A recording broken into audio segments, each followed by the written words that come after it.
quel est le secrétaire général que j'étais sur cette fédé. Et maintenant, je pense que c'est le politologue Ronan Guigny qui a commencé à poser le problème du coaching. Parce que nous devons avancer, il faut un nouveau coach. De plus en plus, on parle d'un expatrié. Beaucoup pensent que nous avons de la ressource humaine nécessaire au Cameroun pour pouvoir diriger notre équipe de football. Ce n'est peut-être pas parce que le Camerounais Rigaud a échoué qu'un autre Camerounais ne peut pas réussir. Mais pourquoi on ne prendrait pas un expatrié pour le mettre à la présidence de la République même? Vous cherchez seulement les expatriés pour jouer au football. Prenez même les expatriés pour mettre dans les ministères. Peut-être ça va mieux marcher. Moi, j'ai le texte ici. Je vais lire l'article 3 et constater jusqu'à quel point ce qu'on a voulu nous présenter ici comme quelque chose de tout à fait normal est en réalité la preuve tangible de la mauvaise organisation du pays. Et la crise est dans cet article-ci. N'en déplaise à tous ceux qui veulent faire du post-pilatisme. Article 3.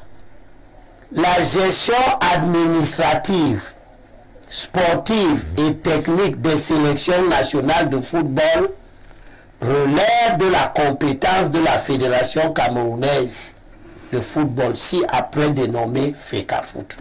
Alinéa 2. La gestion financière des sélections nationales de football est assurée conjointement par l'État et la FECAFOOT sur la base des conventions et des textes particuliers. Qu'est-ce que tout ça, ça veut dire? C'est pourquoi Maître Sim dit, si c'est l'État qui paye, il a le droit de regarder. Mais c'est ce que ça signifie. C'est ce qui se passe. Et vous voyez donc que, vous vous plaignez donc pourquoi? Que quand l'État qui a son ministre des Sports, laissez-moi parler, moi je vous écoute depuis. Vous venez toujours expliquer que ça ne marche pas. Vous voyez bien que ça ne marche pas. Vos explications vous apportent quoi de nouveau? Ça ne marche pas. Seul les Limbi marchent. Ça ne marche pas. Vous êtes dans des querelles interminables. Si ça ne dépendait que de moi, on dissolvait la FECAFOOT. Vous ne seriez plus ici à train de bavarder. On a pris les équipes nationales. Je veux savoir, la Fédération camerounaise de football, son statut juridique, c'est quoi? C'est une association de droit privé? Oui. Qu'est-ce qu'une association de droit privé a à gérer l'équipe nationale, qui est une structure de droit public? Il y a des règles de conseil. Voilà, c'est ça votre conseil. Je réponds, c'est moi qui parle. Vous avez fini d'expliquer vos choses. Laissez, j'explique ma part. Allez-y, Limbelo. C'est ça une explication. Vous prenez une organisation qui est une organisation de clubs de football entre eux. C'est ça la fédération de football.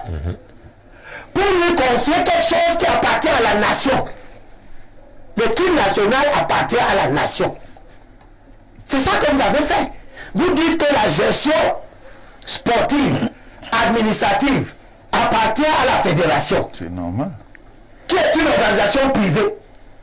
Et vous dites que la gestion financière appartient conjointement. Ça veut dire quoi? La fédération donne l'argent, l'État aussi donne l'argent ensemble, ou bien c'est l'État qui donne l'argent, ou bien c'est la fédération qui donne l'argent, ou tout souvent c'est les deux. Qui décide? Ça veut dire que c'est l'État qui donne l'argent. Voilà. Et la FECAFOOT gère cet argent. Oui. Et l'État assure le suivi de la direction. Vous voyez donc le résultat que ça donne. Non. Ça donne une ambiance de querelle. Ça donne une ambiance de malentendu. Vous n'avez pas en tant qu'organisation privée à gérer les deniers publics. Gérez vos deniers. Vous avez les clubs, gérez votre argent. L'argent de l'équipe nationale doit être géré par le responsable politique désigné par le chef de l'État pour s'occuper du sport. Le jour où j'allais revenir à ça, parce que Soule l'a dit tout à l'heure, c'est ce qu'il y avait avant. Avant, la FECAFOOT ne gérait aucune équipe nationale. C'est depuis la normalisation. On a vu le bordel que ça a créé. Bon, ok, si sous votre air. Non, mais ne prenez pas à moitié. Oui, si sous votre bien avant, il y avait si sous votre régime, tout ce que vous essayez de boucher du bordel, tirez les conclusions que vous n'avez pas été là. J'ai compris. Je voudrais Monsieur Limbi. Jean Lambert, quelques précisions. Une organisation, un groupe privé. On ne va pas recommencer ce désordre. Et vous dites qu'ils gèrent l'argent de l'État ensemble. Permettez à Jean Lambert d'apporter aussi un certain nombre d'éléments. Allez-y, Jean Lambert. Merci. Je voudrais simplement dire que penser ainsi, c'est tout remettre en question, en cause. Monsieur Limbi ne va pas nous démontrer que ça allait mieux lorsque nous avons gagné en 84, en 88, en 2000, en 2002, en 2017, que ça avait cessé d'être une organisation privée gérée par les fonds publics. Non. Je crois que le problème de l'interférence du public dans ce que vous appelez une association privée, encore que c'est vous qui le dites aujourd'hui, l'État a un droit de regard sur certaines entreprises privées où il est actionnaire. Et ici, l'État est actionnaire à la FECAFOOT, puisqu'il apporte les deniers. Il apporte parfois l'expertise. Le problème qui se pose ici... Les infrastructures sont construites par l'État. Par l'État. Par l'État. Et donc, M. Limbi Lobert, le problème qui se pose aujourd'hui, et où il pourrait y avoir un problème, les panélistes qui ont pris la parole avant moi l'ont évoqué, mais à demi-mot, c'est celui de la désignation du prochain sélectionneur des Lions indomptables. Mais pourquoi Parce que un problème, écoutez-moi jusqu'au bout. D'un côté, Maître Sim l'a dit, on a écouté le président de la FECAFOOT qui a dit, nous allons chercher et désigner le futur entraîneur et nous proposerons la validation au président de la République parce que ça s'est toujours fait ainsi. Et de l'autre côté, on entend un son de cloche qui vient du ministère des Sports où on dit qu'on a même déjà commencé la prospection et il y a une shortlist qui est même déjà disponible. Il y a donc cacophonie à ce niveau. La question est donc de savoir qui du MINSEP ou de la FECAFOOT doit désigner, doit trouver le remplaçant à Rigobert Song. Les textes disent, qui ont été lus, y compris par vous, article 3, merci, que la gestion administrative, sportive et technique relève de la FECAFOOT. C'est clair. C'est clair. Donc le débat n'est pas... Parce que vous les hommes politiques, vous ramenez... Lambert, une minute, j'ai le sentiment vous voyez comment tu as pris la parole pour qu'on perde du temps. Bon. Si tu prends la parole pour me dire ce que j'ai lu, c'est qu'on perd du temps. Non, c'est que vous avez lu, mais vous ne comprenez pas ce que vous avez lu. Je comprends différemment sur le bas de moi. Bon. Ce que je comprends, qu'est-ce que je voulais dire clairement? J'ai déjà dit ça clairement, sauf que comme ça ne plaît pas, on ne comprend pas. J'ai dit que c'est chrysogène. Ça ne peut que générer des crises. Qu'est-ce qui est? Mais non. Ce qui est chrysogène, c'est de dire que celui qui paye ce que vous décidez, vous décidez et moi je paye. Si c'est moi qui paye, c'est moi qui décide. C'est comme ça que la vie fonctionne. Qui décide celui qui paye, celui qui va payer votre entraîneur. Qui décide de recruter les joueurs, celui qui décide de construire les stades, qui décide de quoi finalement? Si c'est l'État qui construit les stades, c'est lui qui les administre. La FECAFOOT vient jouer, point. Si c'est l'État qui paye l'entraîneur, c'est lui qui le sélectionne. C'est lui qui le sélectionne. L'État a dévolu. L'État a dévolu. Oui, je suis d'accord avec toi. Vous parlez. Non, c'est moi qui parlais. Tu viens commander mes propos, commenter les propos. J'ai lu le texte. J'ai compris que l'État a dit à une organisation privée, j'ai une institution publique sur le plan administratif. Ça veut dire que technique et sur le plan technique, sur le plan sportif. C'est compris. Et sur le plan financier, on va gérer ça à deux. Et oui, j'étais passé la technique. À deux, ça veut dire quoi? Le financier, ça veut dire quoi? Lisez la suite. Que la gestion conjointe relève de conventions pratiques. Pourquoi? Moi j'étais à la FECAFOOT. Oui, je vais vous dire en quoi consistent ces conventions. Parce que le football rapporte gros. Donc vous n'arrivez pas. Allez-y. S'il prend le serment qu'il va me laisser parler. Non, je ne laisse pas dire des choses pour justifier que vous avez ce parce que vous gérez ça mal. Les spectateurs veulent être éduqués. Monsieur Lille, vous n'êtes pas sur une politicienne. N'est-ce pas? Vous êtes en campagne contre vos... Nous, la campagne. Nous, on essaie de... jusqu'à ce que vous tombez. Vous ne tombez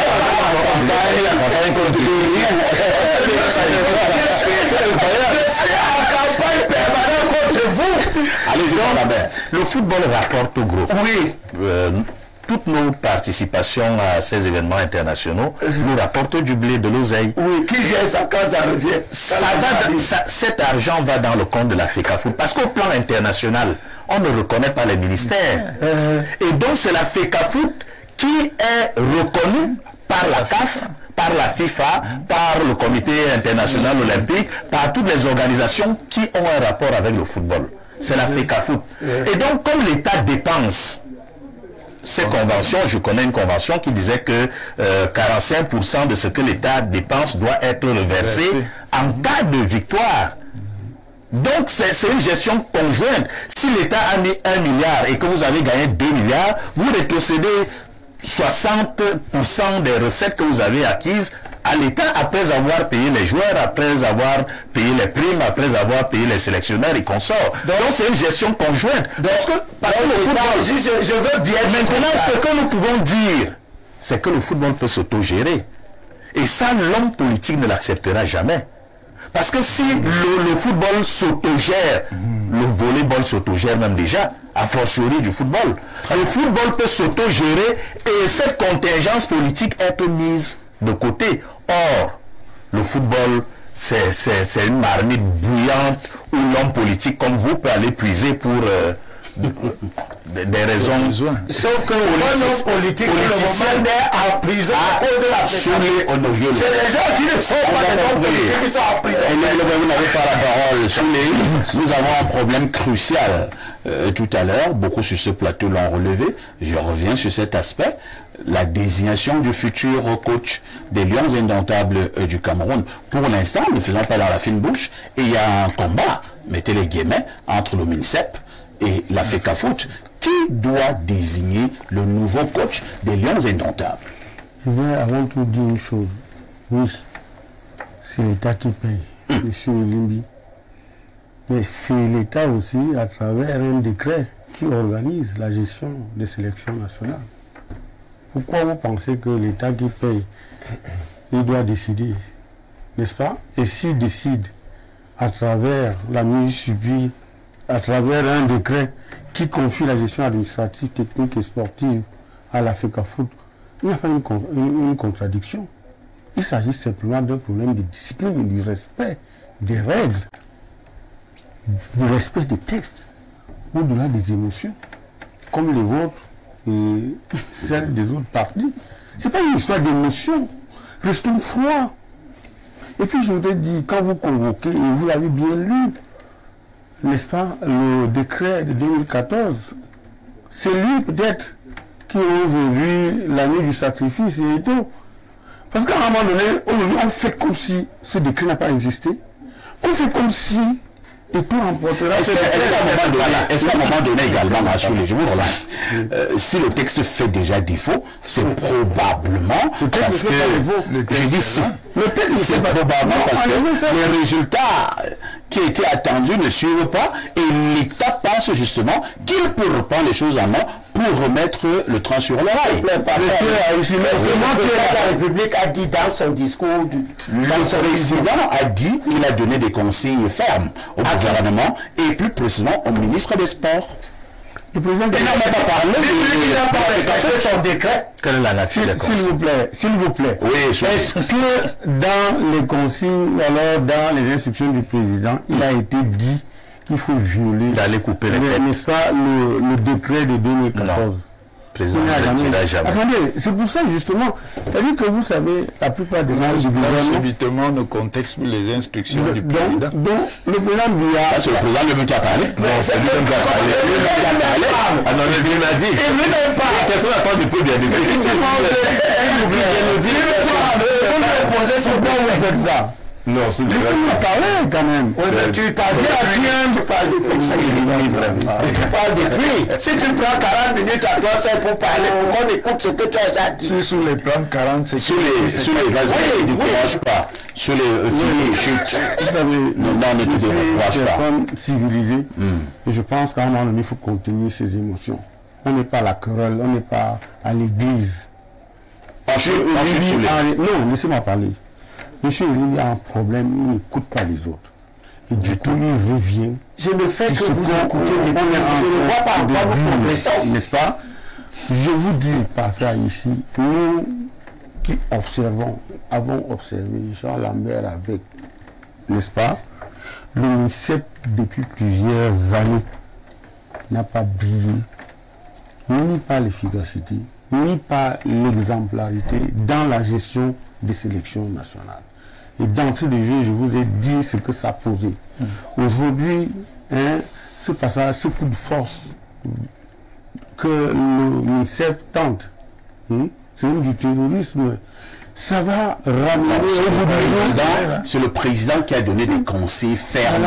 Pourquoi vous voyez que c'est vous seul qui comprenez le relance? Est-ce que le ministre, le président de la République a dit allez torpiller le décret du 26 septembre 2014? Le président a dit comment?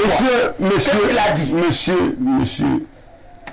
Monsieur Paffa ici, pour le DG de cette entreprise, si le PDG vous donne les instructions d'arranger ce qui ne va pas bien, la première chose que vous faites, c'est de relever le gestionnaire ou bien le chargé de la compte. Je réponds.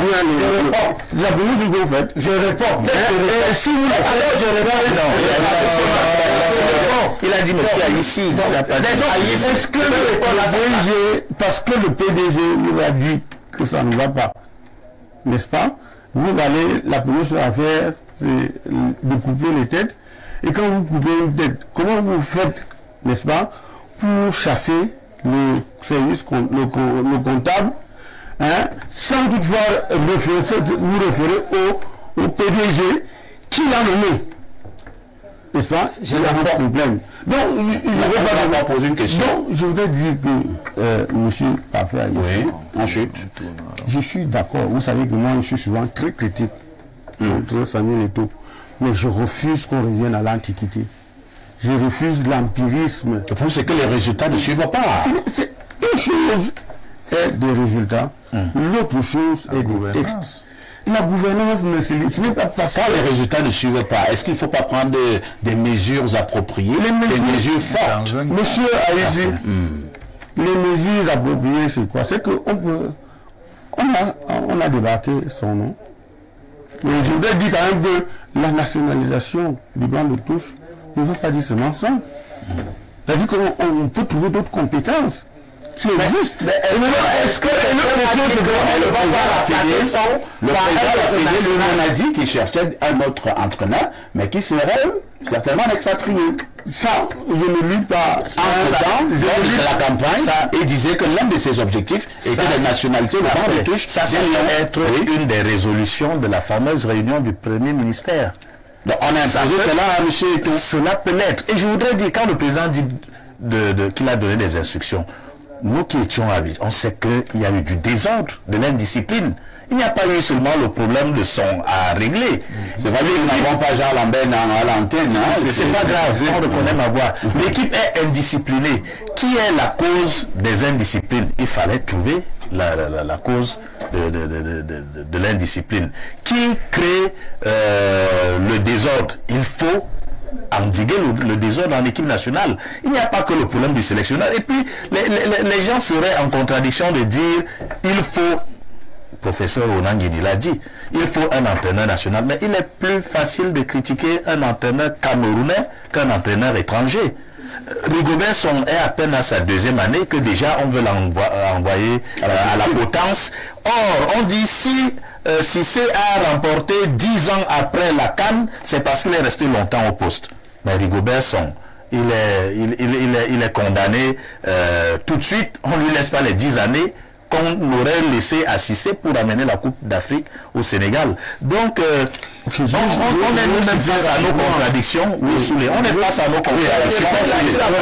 Je vais chuter rapidement pour dire que, entre autres disciplines, le décret de septembre 2014, n'est-ce pas, vient aussi parce qu'il y a eu une discipline. Beaucoup d'indiscipline. À la Coupe du Monde, le Brésil, 2014, où les gars, c'est la conséquence. Donc tout cela, et puis je ne comprends pas. Le décret 2014 a à peine 10 ans. N'est-ce pas? Alors, s'il faut que chaque ministre arrive, il met entre parenthèses un décret, prépare aussi. Encore que si, moi, le combi a la pertinence, n'est-ce pas, de sa démarche, qu'il travaille un décret pour, n'est-ce pas, faire rapporter celui qui existe, n'est-ce pas? Donc, je voudrais simplement dire, M. Parfait, ici, que moi qui ai suivi depuis longtemps, n'est-ce pas, le sport, je souhaite que les photos, n'est-ce pas, tout ce qui rêve remplacer et tout, qu'ils se battent pour que la restitution des sélections nationales, n'est-ce pas, qui est quand même le miroir ou le phare de la FECAFOOT, ne soit pas rétrocédé au MINSEP. Parce que celui qui viendra trouvera une coquille vide. Et j'estime que vous avez parlé des échecs. Est-ce que parce que votre enfant a échoué, que vous ne le renvoyez pas à l'école, ou alors vous le chassez de l'école parce qu'il a échoué? Mais il y a un moment où c'est pas possible. J'ai dit, monsieur oui, moi je suis dans l'émotion. C'est toi qui ne m'aimes pas parce que tu as un problème contre les combis. Tu as un problème contre les combis, mais je te dis, on n'est pas donné là sous les. C'est moi qui ai la parole. Non, mais c'est moi qui ai la parole. Tu parles depuis plus de 20 minutes. Le modérateur aussi. Non, tu parles depuis plus de 20 minutes. Tu es le modérateur. On doit te laisser parler. C'est lui qui un individu qui n'a pas de résultat à l'école. Le père à un moment dit qu'il ne paye plus. Sous le MRC. Merci. Professeur Mathias. Vous savez, non. Vous voulez juste demander à Ilabi, n'est-ce pas? Non, c'est pas un débat. Je voudrais qu'on se prononce, n'est-ce pas? Le Cameroun, l'État du Cameroun finance les partis politiques. N'est-ce pas? Ouais. Pourquoi vous voulez que, à ce niveau-là, M. Oyendi pense que, ok, on peut percevoir l'argent, mais au niveau du football, il pense que c'est une association privée. D'abord, ce que tu dis n'est pas juste. L'État ne finance pas tous les partis politiques. Ah non, mais il finance certains. Et nous sommes partie prenante pour lui demander. Vous n'avez pas la gestion de l'argent qu'il donne aux partis parce que il finance les partis politiques. Ne financez pas en réalité le fonctionnement des partis. Nous allons aller à l'essentiel. Donc ce que tu dis, nous ne parlons pas du financement des partis politiques. Mais je voulais simplement faire à la FECAFOOT et la comparaison. Moins de 5 minutes et on mettra un terme à ce débat. On passe la parole au professeur Mathias Eric Onangue. Professeur, question quand même essentielle ma foi. Hein. Pourquoi de manière régulière le MINSEP et la FECAFOOT ne s'entendent pas? Qu'est-ce qui fait problème? L'argent. Bon, c'est évidemment toujours des divergences d'intérêts, mais les divergences d'intérêts peuvent quand même faire l'objet d'un cadrage. Voilà pourquoi il faut des textes, il faut des conventions, il faut des décrets qui organisent l'ensemble du système d'action qui engage la fédération et le ministère des Sports. Je pense aussi que c'est l'orientation des hommes. Au-delà, on peut arriver à un consensus sur ce qu'il y a lieu de faire. Mais le consensus ne peut pas se tenir aux simples intérêts matériels. Le consensus doit partir de ce qu'on veut pour le football camerounais. Qu'est-ce qu'on veut faire du football camerounais? Ce qui est important, c'est son développement. Son développement à la base, son développement à travers les systèmes professionnels, le développement de sa compétitivité. Il faut donc qu'on puisse voir tout ce qui a lieu de faire dans ce sens. Merci, professeur Mathias Eric Onangue, maître Sim. On dira donc